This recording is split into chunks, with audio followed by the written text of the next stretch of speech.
je vais mettre un petit coussin là. Trop bien. On est parti pour ce petit booby time ensemble. J'ai mis le petit micro, t'as vu? Le booby time, qu'est-ce que c'est? Juste pour ceux qui arrivent là, qui comprennent pas le quoi, comment. Le booby time, c'est une vidéo que je vous offre et qui est là pour répondre à une plus grande échelle des questions qu'on me pose vraiment très souvent de manière individuelle. Au lieu que je réponde à chaque personne, eh ben, je le fais à une plus grande échelle. Voilà. Donc bien sûr, toutes les questions sont anonymes. Et puis, c'est un petit avertissement que je suis comme vous, je suis un humain, pas professionnel psy. Je te donne simplement mon avis, comment moi j'aurais réagi ou comment moi je réagirais. Mais en aucun cas c'est à prendre, si ça te parle et si ça te motive et si ça fait sens, alors prends mon conseil, mais si ça te paraît pas juste ou pas aligné avec ce que tu penses, alors bien sûr tu prends mon conseil et tu le mets de côté. Voilà.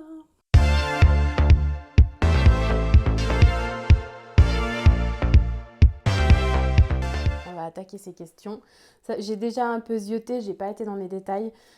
J'ai pas pu toutes les noter parce qu'il y en a vraiment eu beaucoup. Je vois que les booby time, ça vous parle, hein, pour ceux qui connaissent.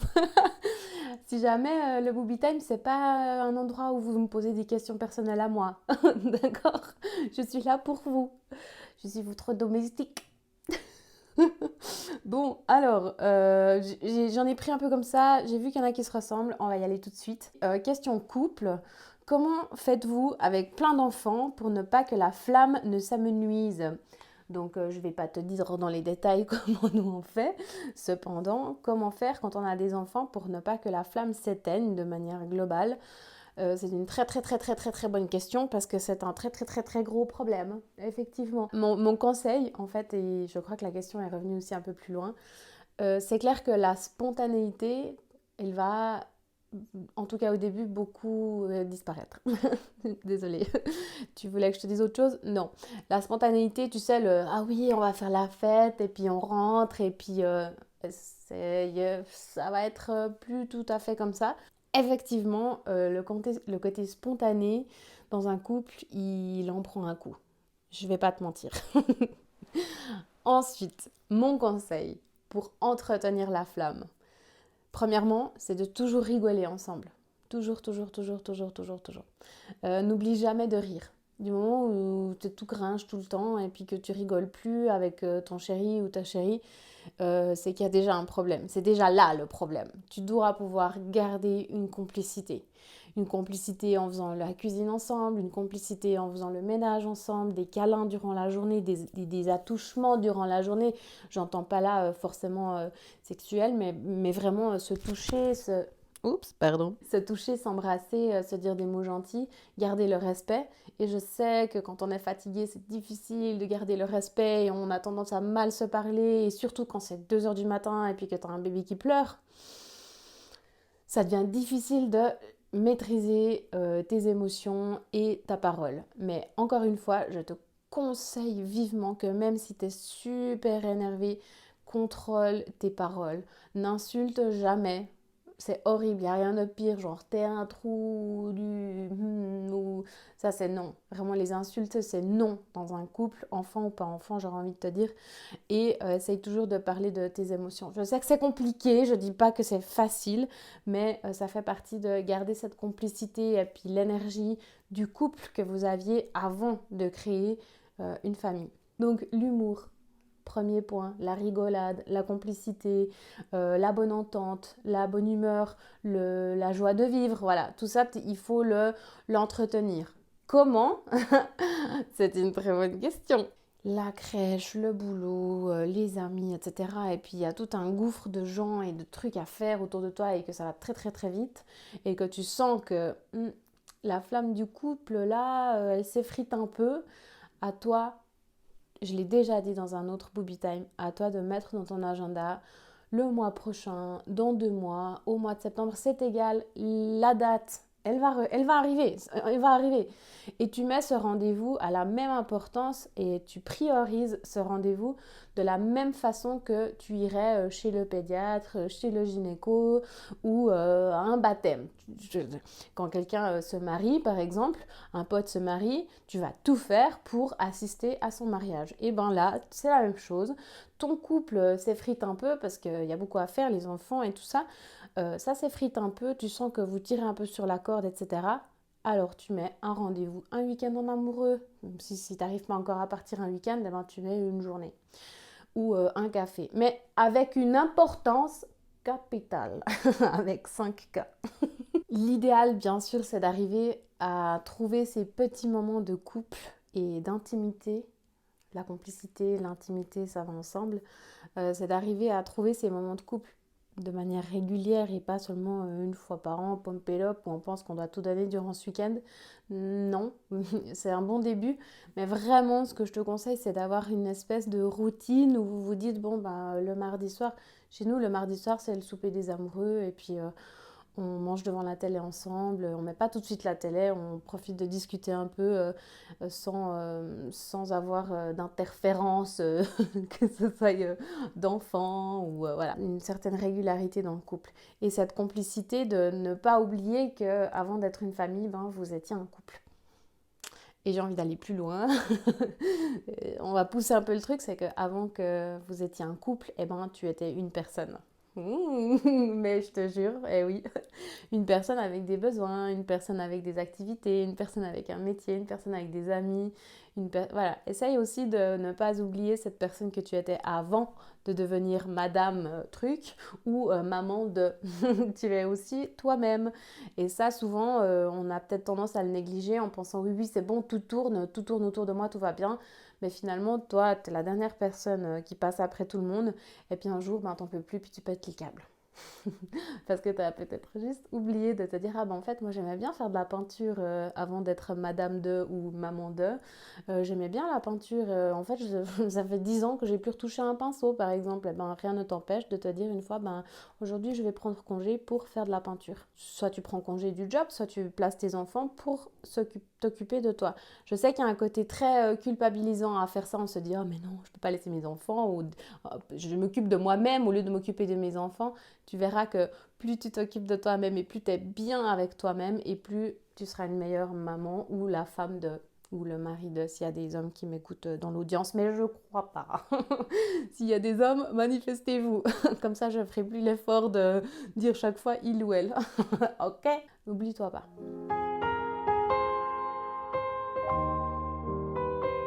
Tu verras qu'en t'occupant de toi-même, en faisant du sport, pas du sport pour avoir des abdos et puis ressembler à Gilou à 50 ans, non, pas ce sport-là.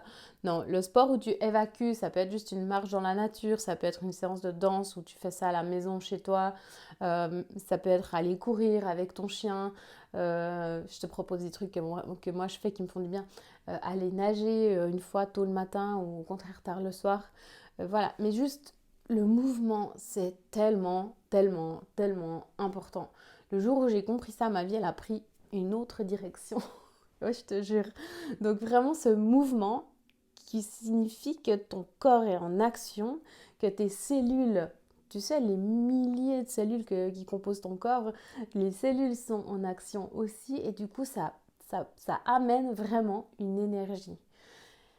Si tu es en train de regarder cette vidéo, affaler sur ton canapé, et puis que tu comprends pas le sens de ta vie, et puis que tu n'as pas le moral, franchement, arrête cette vidéo ici, tu la reprendras plus tard. Arrête-la, va mettre tes affaires de sport, habille-toi bien, ou mets-toi juste en sous-vêtements, ça va aussi si tu restes chez toi. Allume la musique et danse un coup. Ou fais un cours de yoga, tu vas sur YouTube, yoga débutant, tu trouves un truc de 15 minutes, fais ça, et tu reviens ensuite. La vidéo va rester, on va t'attendre, mais fais-le et tu verras que ça va dégager vraiment quelque chose dans ton cerveau. Je crois que c'est l'ocytocine, c'est l'hormone du plaisir. Cette hormone-là, elle t'apporte un sentiment de bien-être. C'est mécanique, hein. J'ai rien inventé, c'est chimique. Chimique et mécanique. La mécanique fait la chimique, ok? Et tu verras que le mouvement, ça, c'est dingue. Moi, je vais courir 1 heure. J'ai l'impression qu'en rentrant, je suis fit. Je suis une bombe. En fait, rien passé de plus vraiment sur mon corps. Mais le mental, il me dit wow, it's amazing. Vraiment, je t'encourage à faire l'expérience. Et puis forcément, quand tu es dans cette énergie de waouh, je suis trop bien, eh ben, ton conjoint, c'est aussi plus agréable. Tu comprends quand tu as le sourire et puis tu fais hey, trop bien, j'ai été courir, j'ai plein d'énergie, on se voit ce soir. Tu vois le. C'est tout. C'est comme les dominos, en fait. Il y a toi, le mari, les enfants. Puis si toi tu vas pas bien puis que tu t'écroules, mais il y a tout qui s'écroule. Il faut que toi tu sois un arbre, mais pas un petit, pas une bouture. Non, un chêne massif. Tu sais où on peut s'appuyer contre et puis on sait que tout va bien. Tu dois être un chêne massif. Voilà, c'est tout ce que j'ai à vous dire de cette vidéo.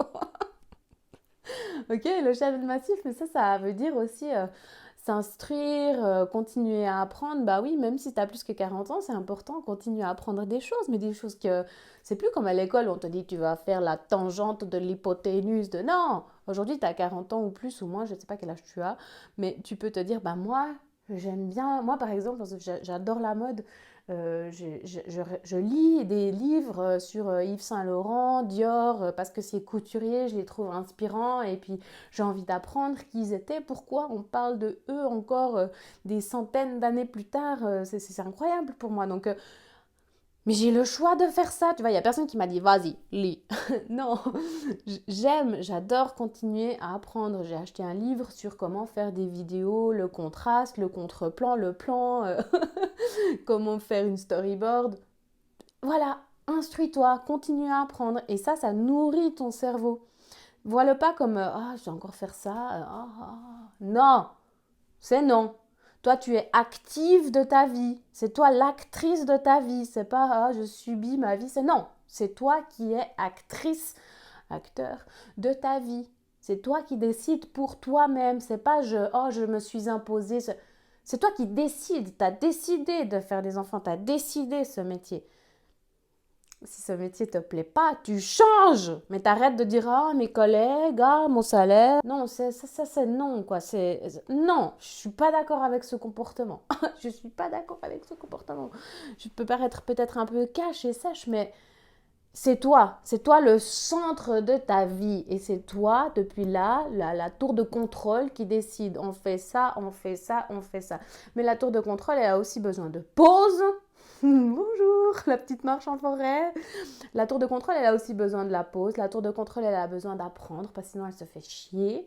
Et puis, il n'y a rien de pire que quand tu es dans une routine où tu commences à faire les sacs, faire les tsununis, à faire de piscine, aller chercher au piano, aller à l'audition. Puis quoi? Puis il se passe quoi pour toi? Que dalle. Dans ta tête, tu es devenu un robot. Voilà. Donc c'est non, on n'est pas des robots, on est des chênes massifs qui ont besoin de pousser, de grandir, de faire des feuilles, de changer de couleur en automne, en hiver. C'est exclu qu'on se transforme en robot tout gris. Ah c'est non. Ok. Donc instruis-toi, apprends des choses, prends un moment avec ton café au lieu de regarder Instagram ou Netflix. Eh ben tu lis un livre qui te passionne. Je sais pas, c'est peut-être la botanique, c'est peut-être la musique, c'est peut-être l'informatique, ça peut être vraiment plein de choses. Trouve quelque chose, va dans une librairie, tu vas chez Payot, et puis tu regardes, qu'est-ce qui t'inspire, vers quoi tu as envie d'aller. Le développement personnel, tu as envie de lire des livres sur le développement personnel, tu as envie de lire des livres sur comment on éduque les enfants, pourquoi pas, mais j'essaierai d'éviter un peu le sujet. Tu as envie de regarder la musique, tu as envie de te lancer dans un roman policier, tu as envie de comprendre. Inspire-toi. Mais cherche large si tu sais pas. Ça arrive, j'ai entendu des femmes qui me disent mais moi je sais pas qu'est-ce que c'est ma passion. Ok. Alors tu dois être curieuse. C'est important. Moi j'ai pas de passion, moi j'ai pas une passion, j'ai des millions de passions. Il y a plein de choses qui me passionnent. Mon seul problème, c'est que j'ai pas assez de temps. Parce qu'il n'y a que 24 heures et apparemment, on est obligé de dormir. Mais c'est quoi ce concept? J'ai toujours dit, s'ils inventaient une pilule qui te fait dormir et puis que tu as les mêmes, enfin, qui régénère tes cellules, je serais la première à faire ça. pour pouvoir justement exercer la musique, faire du théâtre, de l'impro, monter des vidéos, écrire un film. Voilà, c'est... Hein, ok. Mais c'est pas venu tout seul. Je me suis pas levée un matin en me disant, ah ben en fait j'aime tout ça. Non, c'est en regardant, en essayant, en échouant. C'est hyper important le fait d'échouer. Tu vois que, ben non, en fait, c'est pas vraiment vers là que je voulais aller finalement. Puis c'est ok, je prends un autre chemin. Il y a un moment dans ma vie, je voulais être pâtissière et lancer mon magasin de pâtisserie. Et ben voilà, il n'a jamais eu lieu et j'ai complètement changé d'avis. Mais j'avais même ma petite carte de visite, mes desserts, vos desserts à ma façon. Bref. Voilà, mais fais. Sois créative. D'accord? C'est ça que j'aimerais vraiment t'inspirer ça. Sois curieuse, sois créative et enferme-toi pas dans cette petite routine morose et mélancolique. J'ai été très très loin dans la réponse. Je pense que j'ai répondu à d'autres en même temps. Donc, toujours couple, eh ben dis donc, c'est la journée. Comment aborder la charge mentale sans que ça parte dans un concours de qui fait le plus? Eh ben, je connais. Mais tout le monde connaît. Oui, mais moi j'ai fait ça. Oui, mais moi j'ai fait ça. Oui, mais toi t'as pas fait ça. Puis moi hier, avant-hier, c'était moi. Et puis c'est qui s'est réveillé ce matin 14 fois? Voilà. Effectivement, il y a des phases dans le couple quand tu as des enfants où tu vas passer par un peu le... Ouais, c'est vrai, c'est le concours de qui c'est qui fait le plus et puis c'est le concours de qui c'est qui a dormi le plus. Ou le concours de qui c'est qui s'est levé le plus, effectivement. Surtout avec des jeunes enfants, tu passes effectivement par cette phase de...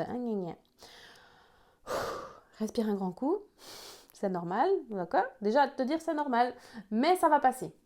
Et ensuite, eh ben, ne pas oublier l'objectif. C'est quoi l'objectif commun? C'est important. L'objectif commun, c'est le bien-être de notre enfant. Par exemple, on parle de charge mentale, je pense que tu me parles de tes enfants. L'objectif commun, c'est le bien-être de nos enfants. Et l'objectif commun du bien-être de nos enfants, c'est que leurs parents soient bien aussi ensemble. Et le concours de celui qui a le plus, eh ben, il n'a pas lieu d'être. En fait, vous êtes une équipe. Par contre, c'est important dans l'équipe, si tu sens que bah, y en a un qui fout rien ou pas assez selon tes goûts et l'autre qui fait tout, alors c'est important d'en parler.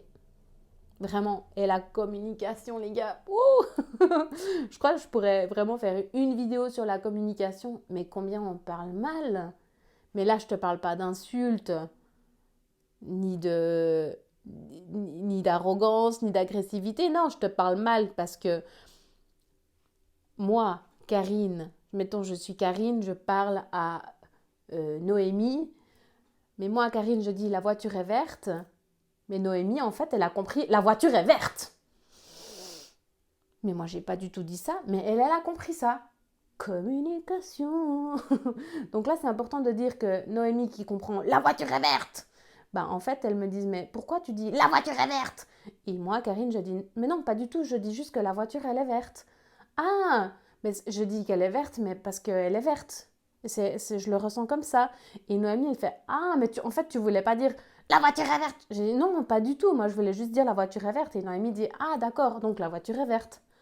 Communication, d'accord? Donc souvent, bon déjà le ton fait la musique, mais souvent ce que toi t'as dit, l'autre l'a peut-être pas forcément entendu la même chose.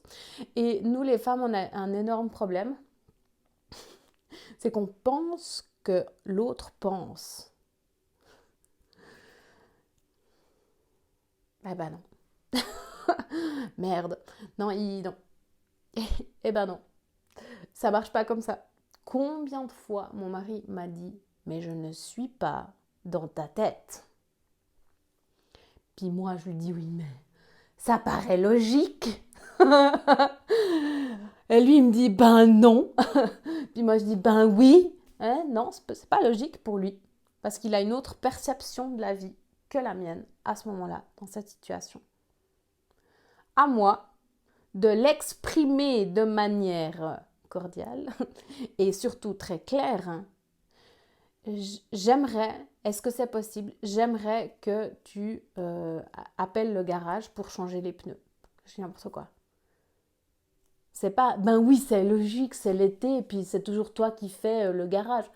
Non, on parle, on est une équipe. Il me dit toujours ça, je suis pas ton ennemi. On est une équipe. Et rien, si je vois que je me sens surchargée, rien ne m'empêche de lui dire, chou, je me sens surchargée. Et lui, au lieu de dire, ah, de dire, d'accord, tu te sens surchargée, pourquoi? Oui, parce que je sens que cette fin d'année, elle est puissante et puis qu'il y a vraiment plein de choses à penser, et les rendez-vous du dentiste, et je me sens surchargée. Et ensemble, on se met à table, sans enfant s'il vous plaît, on se met à table et puis on fait le plan d'action. C'est quoi le plan d'action? C'est on a un plan d'attaque. On est une équipe. Là, c'est le champ de bataille du mois de juin. Le mois de juin, c'est pire que le mois de décembre si jamais quand t'es parent.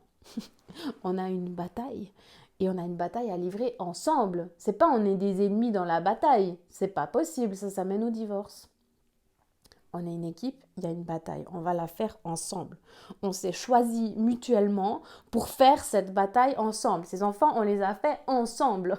Donc on va avancer ensemble, et je tiens à dire, parce que des fois il y en a qui s'éclipsent, c'est pas possible. Ça va quelques années, au bout d'un moment ça pète. Puis on dit oui, la crise de la quarantaine. Non, c'est juste la crise de j'ai pas exprimé clairement mes besoins et tu n'as pas entendu mes besoins. D'accord? C'est compliqué, hein, oui. Plus tu vas parler clairement et tranquillement, sans agresser, hein, c'est pas, je dis pas ça pour t'agresser, je dis ça parce que vraiment je me sens comme ça. Aide-moi, aide-moi. J'ai besoin de ton aide, j'ai besoin qu'on avance ensemble. J'ai besoin de ta présence, peut-être pour un laps de temps. Oui, tu as ton travail, oui, te demande beaucoup, et oui, c'était déjà comme ça c'est la bonne excuse. Oui, mais tu sais, je l'ai rencontré comme ça. Et alors? C'est un peu facile, non? Il y a personne qui change. On change pas, on a eu des enfants. Bien sûr qu'on change, tout le monde change. Mais pas que les femmes ni leur corps. Tout le monde change à l'arrivée d'un enfant. La dynamique change, même ça va jusqu'aux grands-parents, ça change.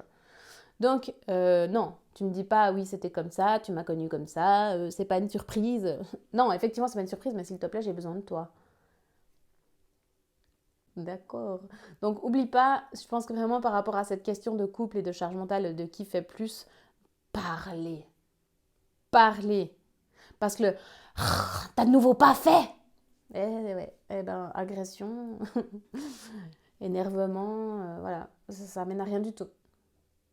Plutôt qu'aller vers lui en lui disant chérie, tu sais, moi j'ai une soirée et toi t'étais à la maison, ça me ferait plaisir que quand je rentre, je ne doive pas encore faire la vaisselle, par exemple. Mais lui, il le voit pas. Pour lui, c'est pas grave, il fera ça demain matin. Mais pour toi, c'est important. T'aimerais, tu lui dis, moi, j'aime bien aller me coucher quand la cuisine elle est propre. J'aime pas trop laisser ça le lendemain. Pourquoi c'est important pour toi? Puis après, tu lui dis, ben, comme ça, je commence ma journée en partant de zéro et pas en partant déjà avec une cuisine blindée et sale, mais que je parte sereinement dans ma journée. Accordez-vous. Des fois, on lâche, puis des fois, on garde, puis c'est l'autre qui lâche. Et puis des fois, on n'est vraiment pas du tout du même avis. Alors, dans ce cas-là, ben, on sait qu'on n'est pas du même avis, et puis qu'il y aura toujours un peu des tensions au niveau peut-être de la cuisine, mais on est conscient, et puis on se dit, bon ben voilà, c'est lui qui était ce soir à la maison, donc la cuisine est sale, et quand c'est moi, elle est propre. And even when the world has other plans. On continue.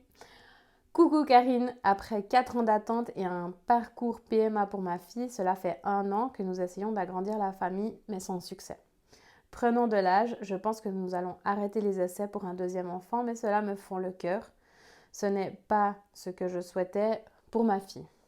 Je me pose 1000 questions pour son avenir en tant qu'enfant unique, car on entend, lit tellement de choses. Ouais. J'angoisse pour elle, en fait, et je ne veux que son bonheur. Ça me touche beaucoup, premièrement, ta question. Concernant parcours PMA, etc., je vais faire un podcast sur ce sujet, je pense d'ici la fin de l'année. Donc je vais pas le répondre ici dans le Booby Time, mais vraiment j'aimerais faire un sujet sur le problème et sur toutes les questions que ça pose et les soucis, etc. Donc difficulté d'avoir un enfant, des fois même qu'un enfant, ça fera partie du podcast, donc je ne vais pas le prendre ici dans le Booby Time. Par contre, la question qui est très pertinente, je trouve, c'est que je me pose 1000 questions pour son avenir en tant qu'enfant unique. Ok. On lit beaucoup de choses, oui, c'est des enfants égoïstes, il leur faut un petit frère ou une petite sœur. Non, je suis pas d'accord. Encore une fois, c'est que mon avis personnel et à prendre ou à laisser. C'est vrai, nous, mammifères, nous avons besoin de contacts sociaux avec des autres mammifères de notre espèce, des humains. C'est écrit nulle part que ce contact social qu'on doit avoir avec d'autres humains doit absolument faire partie de la même fratrie. Ah, non, c'est écrit nulle part. Par contre, tu as raison, dans le sens que c'est important qu'elle soit avec d'autres enfants.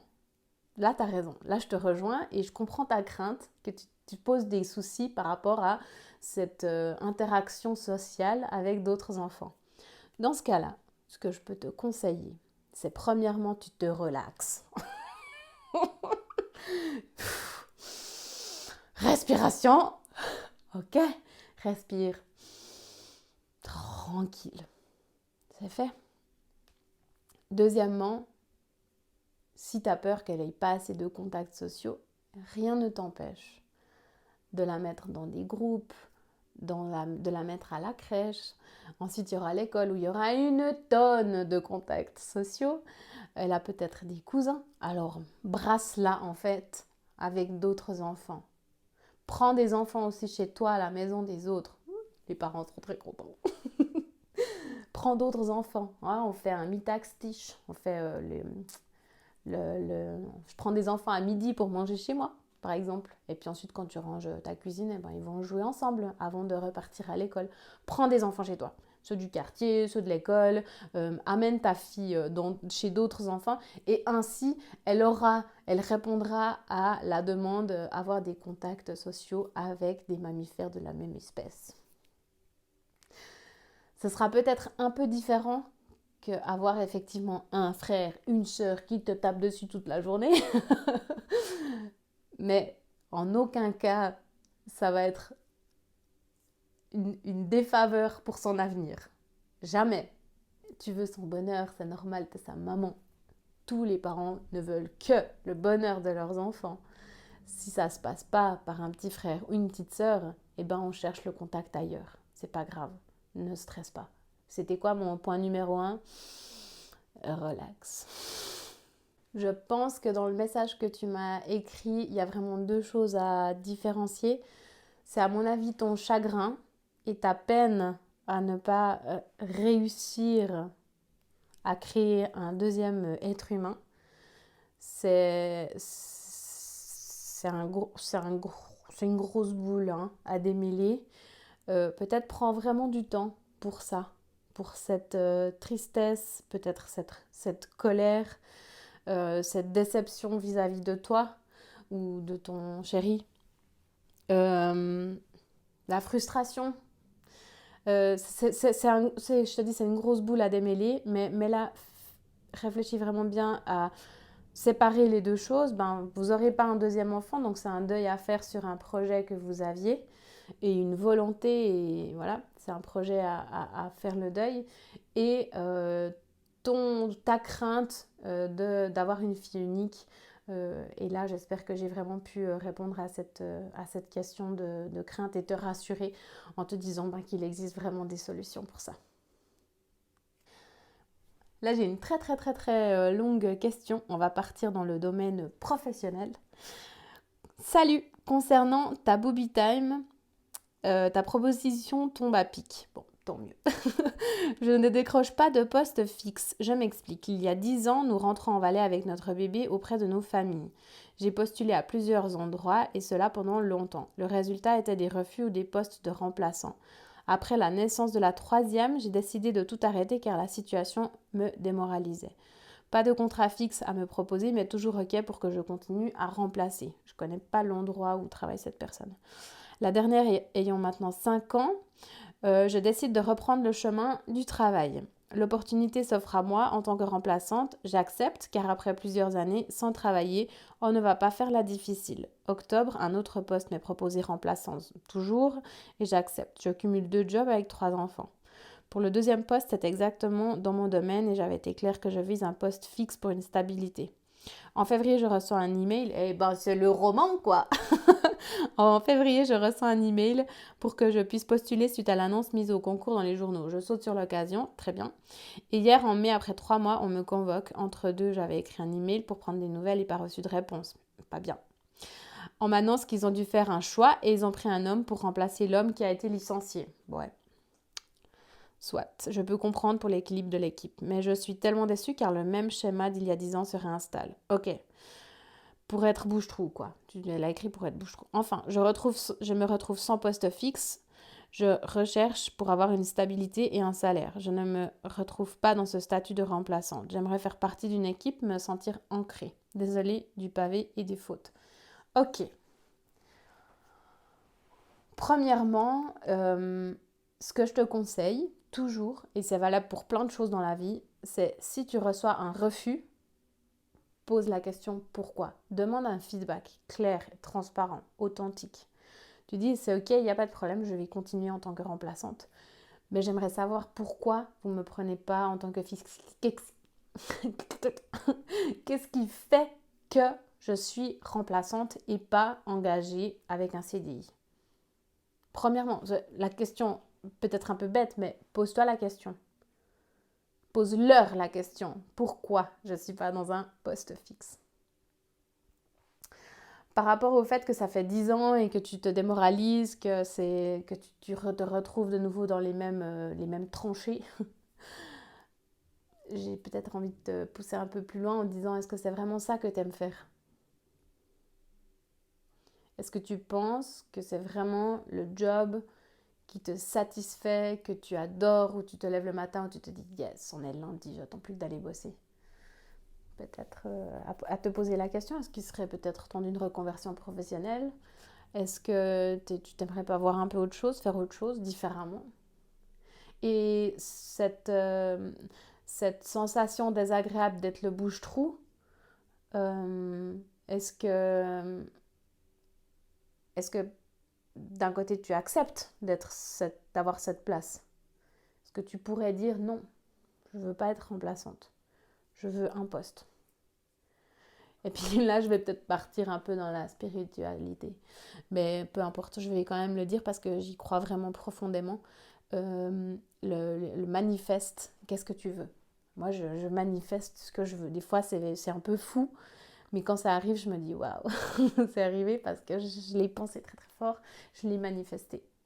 Et tu dis cette phrase, je trouve un poste fixe dans cet établissement ou dans un établissement de ma région, immédiatement. Et peut-être tu serais étonné de voir que c'est pas du tout à quoi tu t'attends. Tu te dis non mais moi c'est pas mon métier ça, mais on m'engage. Alors peut-être tente le pas. C'est une idée, c'est un chemin à regarder, d'accord? Mais je pense que la première chose à faire pour que tu puisses t'améliorer, pour que la situation puisse changer, c'est de demander qu'est-ce qui se passe. Pourquoi?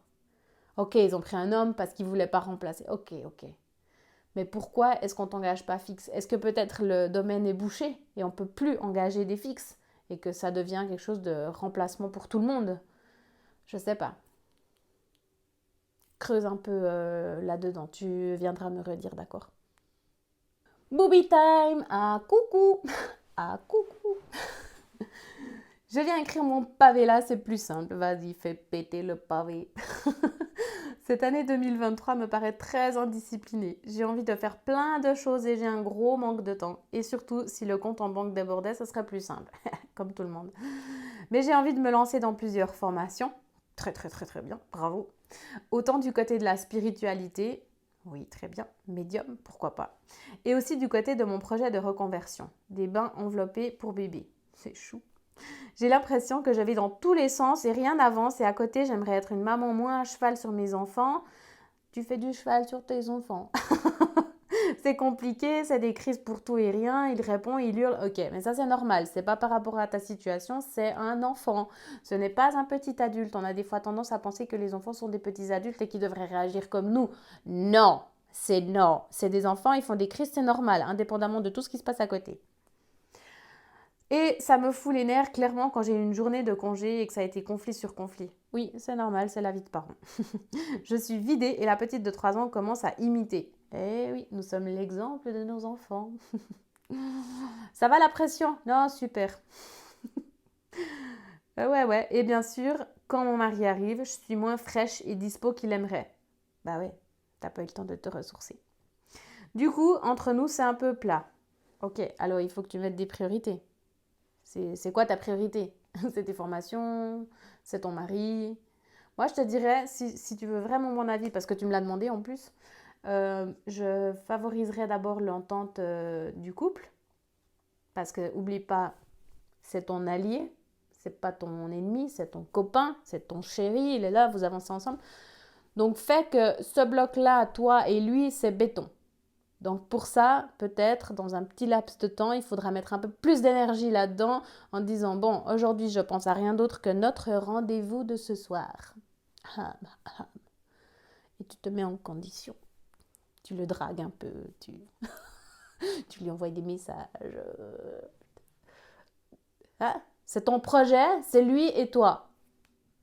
Démerde-toi. mais mets cette priorité en premier. Et quand ça c'est béton et puis que vous avez retrouvé une complicité, que vous pouvez bien parler, que c'est fluide, ok, là tu lui dis écoute, je vais faire une formation, ça va me prendre le chou, je peux déjà te dire, on se revoit dans 2 mois. Je t'aime, je compte sur toi. C'est comme ça que je ferais. Bon, on continue. Il y a eu un événement il y a 3 ans quand j'étais enceinte de ma deuxième où j'ai complètement perdu confiance en lui et j'ai décidé de ne pas foutre en l'air ma famille et d'être forte et d'avancer. Et de pardonner. Je crois comprendre ce qui s'est passé. Mais je me rends bien compte que la confiance perdue ne revient pas d'un claquement de doigts. Et c'est difficile. La confiance trahie. euh,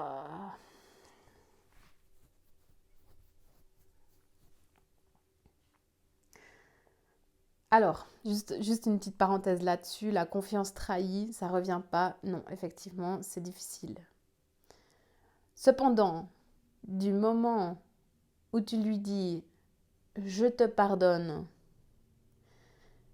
et on continue, tu dois être très clair avec toi-même que ça, tu ne peux plus lui reprocher. Tu lui as pardonné. Il t'a pas forcé.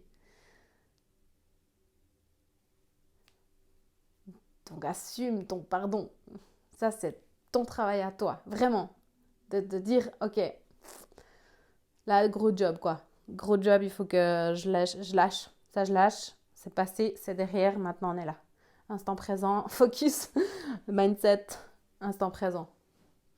D'accord? Ça, c'est tellement important. Mais c'est ta responsabilité, c'est ton choix à toi. Tu es actrice de ta vie, c'est ton choix. Tu aurais pu lui dire non, j'arriverai, je t'aime, mais j'arriverai pas à te pardonner. Et c'est fini. Ok, c'est aussi ok. Mais tu as fait le choix, c'est ta décision. C'est à toi que revient maintenant de mettre de la confiance. Et oui. Du coup, ça n'arrange pas trop notre relation, déjà un peu plate, je suis sur ma réserve. Je te redis, ton objectif du jour, c'est vous ce soir. Ça, c'est un bon cocktail pour bien peser sur les épaules. Ben oui, forcément, ça te prend la tête. Mais je te rappelle, instant présent, vous êtes ensemble, le passé, il appartient au passé, le futur, il n'est pas encore là, c'est l'instant présent. Donc à toi de te dire, ok, maintenant, mon goal de la journée, ce soir, c'est nuit inoubliable. Tu mets les enfants au lit, et ensuite c'est lui et toi. Il n'y a pas la télé, il n'y a pas les téléphones, vous débranchez, vous éteignez les lumières, vous faites un petit cocktail ou vous faites, attention, l'abus d'alcool est dangereux, vous faites un petit souper, vous vous commandez du chinois, vous vous faites des câlins, vous faites des bisous. Pas forcément du sexe, je dis pas ça. Ça peut, mais c'est pas forcément obligatoire. Vous pouvez même décider qu'il n'y aura pas. même que vous vous aimeriez bien. Mais qu'on a dit que c'est non. Puis du coup, c'est encore plus tendu. Je sais pas, fais un jeu, quoi. Enfin, démerde-toi, mais tu dis ce soir, c'est lui et moi, et je veux que dans sa tête, il n'y a que moi. Que tout ce qui se passe à côté, c'est du pipi de chat. C'est moi. Quand il ouvre le matin, c'est moi. Coucou. Je comprends, hein. Je comprends cette confiance et le passé. Le passé, c'est le passé. C'est fini. C'est comme tu coupes. Tu prends une feuille de papier, tu dessines le passé, ce qui s'est passé, tu dessines maintenant, tu coupes avec un ciseau, tu coupes et t'écartes bien les deux parties. Peut-être ça va aider à ton cerveau à bien différencier le passé du présent. C'est une idée. Bon. J'aimerais être mieux et savoir penser aussi à moi, d'essayer de tout concilier, mari, enfant, job, maison. Et d'être bien et d'avoir encore du temps pour moi, de qualité, pour être bien. De ce fait, je serai aussi bien pour les autres. C'est ce que j'ai dit avant. J'ai l'impression de porter tout le monde. J'ai l'impression de porter tout le monde, de penser à tout le monde, de donner à fond de ma personne, mais recevoir beaucoup moins en retour. Désolée pour le méga pavé. Alors, cette phrase, j'ai l'impression de tout porter, non. Ça, c'est la victime. Mais nous, on n'est pas des victimes. Nous, on est des chaînes massives, tu te rappelles? Nous, on n'est pas une petite bouture où tout lui arrive dessus. Non, c'est non. Tu es un chêne massif, tu portes parce que tu es forte et que tu veux porter. Tu pourrais aussi dire, les gars, moi je fais 4 jours de retraite. Tchou bonne. Démerdez-vous sans moi. Non, tu décides de porter, tu décides de concilier. Tu es actrice de ta vie. Toi, là, c'est toi qui décides de tout ce que tu fais. Tu as décidé de pardonner.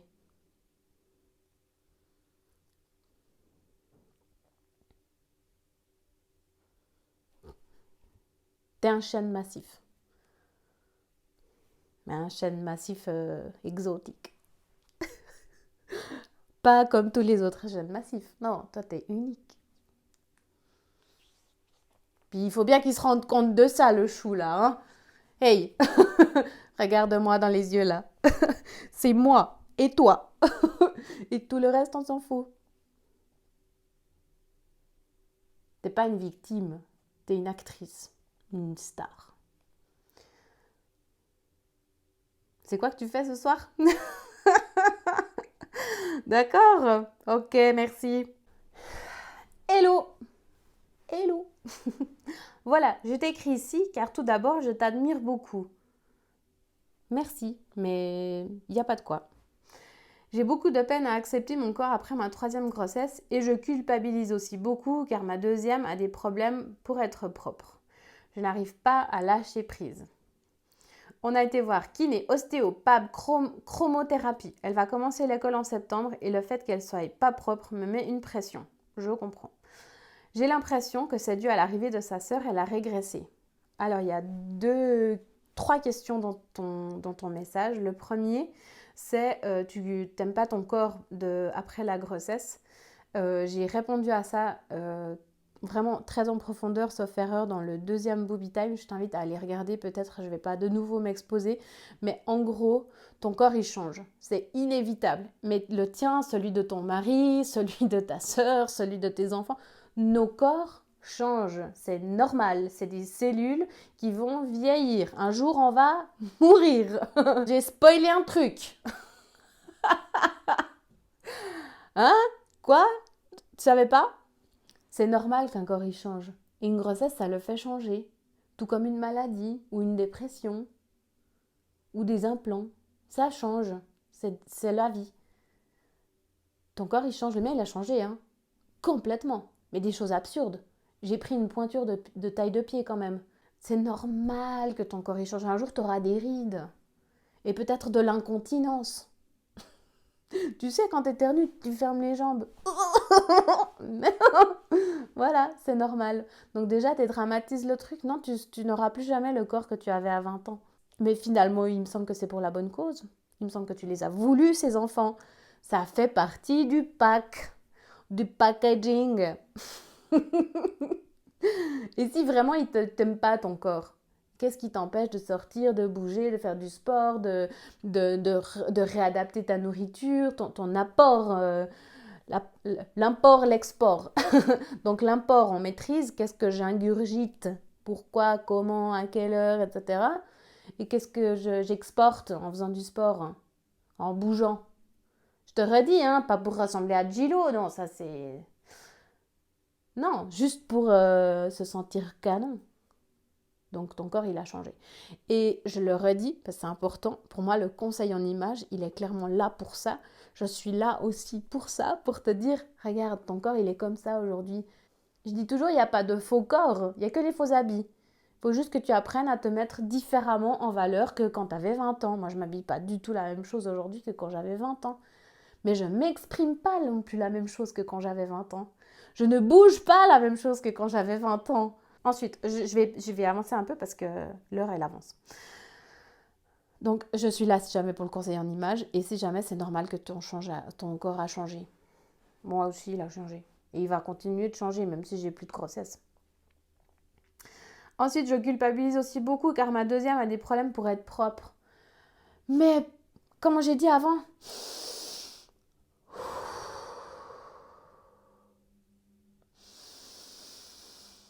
relax. Tu connais beaucoup d'adultes qui ont des pampers. Dis-moi. Je vais te donner un conseil. Fous-toi de ça.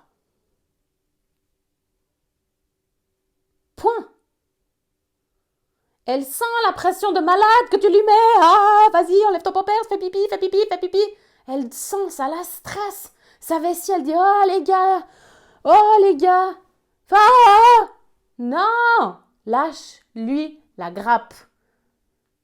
C'est fini la kiné, c'est fini l'ostéo, c'est fini la PAB, c'est fini la chromothérapie, tout ça, tu arrêtes. Tu arrêtes immédiatement. Mais au pire, elle ira en pampers à l'école, qu'est-ce que ça peut faire? Puis si t'as peur que ça se voit, tu lui mets des jupes et puis personne ne verra rien. Hey, c'est des minus qui vont à l'école. Ils sont petits. La mienne, elle prenait ses doudous, elle est du mois de juin, c'était une crevette. Wouh! Mais ils ont 4 ans, 5 ans quand ils vont à l'école. C'est normal que c'est compliqué pour eux. On leur demande beaucoup. Alors laisse sa vessie tranquille, s'il te plaît. Tu verras que tu lâches, ce sera bon. Je suis sûre. Et puis pour la nuit, moi je connais des gens qui ont encore des pampers à 7 ans. Et quoi? Il est où le problème? Ah oui, on est différents. Ah voilà, on est différents, c'est pas grave. Moi aussi je suis différente, je suis unique. C'est pas grave d'être différent. Au contraire, heureusement qu'on est différents. Lâche-lui la grappe. Respire.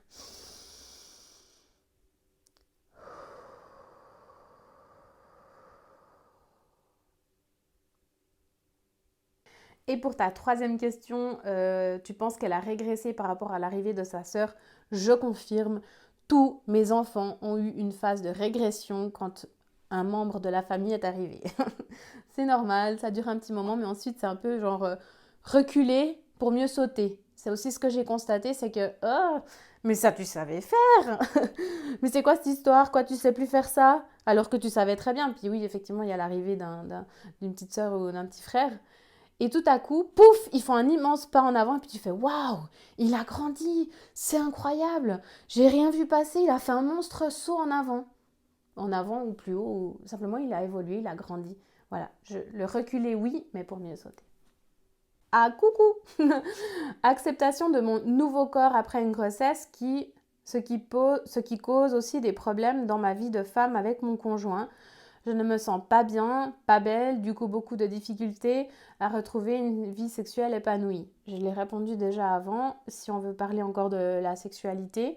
Je pense qu'on se met beaucoup de pression par rapport à l'aspect visuel de notre corps, alors qu'on devrait investir notre énergie sur non pas l'aspect physique, mais l'intérieur. Qu'est-ce qu'on dégage? Est-ce qu'en fait, nos rondeurs, c'est chouette? Touche-les, c'est sympa, c'est tout doux, il y a quelque chose dans ta main. Et puis pour moi, c'est ok. Et puis je peux me montrer nue devant toi avec mes vergetures, avec mes plis. Et puis tant que, en fait, si pour toi c'est pas ok, pour lui ça va pas être ok. Si pour toi c'est ok, pour lui ça va être méga ok. Puis si on va voir que t'es une femme libérée, que t'as pas de tabou, que ton corps il est chouette, il vous a donné une jolie famille avec des enfants qui vous feront bien marrer tout le temps. Et ben en fait, c'est ça le principal. En fait, le corps que tu as, c'est vraiment un cadeau. Et puis, cette idée d'aspect physique parfait, il n'a pas lieu d'être. C'est vraiment quelque chose qu'on nous a dicté. Non, c'est non. Vraiment, l'aspect physique de notre corps, c'est pas très important. C'est vraiment même pas important. Pour autant que ça fonctionne. Franchement, des caresses, des bisous, des mots doux, des petits, de la complicité, ça c'est important. Mets ton énergie là-dedans. C'est comme je disais avant à la Boubi qui a le rendez-vous ce soir romantique. Fais-le et puis mets-toi en condition pour ça. Je comprends que c'est des fois difficile quand on veut avoir une vie à deux, une vie sexuelle épanouie. Il faut aussi commencer par s'aimer soi-même avant d'aimer les autres. On connaît tous cette phrase. Euh, Ton corps, il est magique. Je tiens vraiment à te le dire. Tu as réussi à créer un être humain. Des fois, ça m'aide d'imaginer la grandeur d'un cœur d'un enfant, la grandeur de ses os, de ses petits muscles, de ses toutes petites veines, et de te dire, ben ça, c'est moi et mon corps qui l'avons créé. Donc je pense qu'il n'y a rien de plus beau et de plus magique. On n'a jamais réussi à faire quelque chose d'autant bien, et c'est toi qui l'as fait. Donc en gros, tu es une superstar et une héroïne. Remets bien ces pensées dans ta tête. L'aspect physique, c'est qu'une enveloppe. T'es pas qu'une enveloppe, t'es bien plus. Toi, t'es la carte qu'il y a dedans. T'es une carte surprenante, drôle. De quelle couleur elle est cette carte? Comment t'es, toi? De quelle couleur tu es?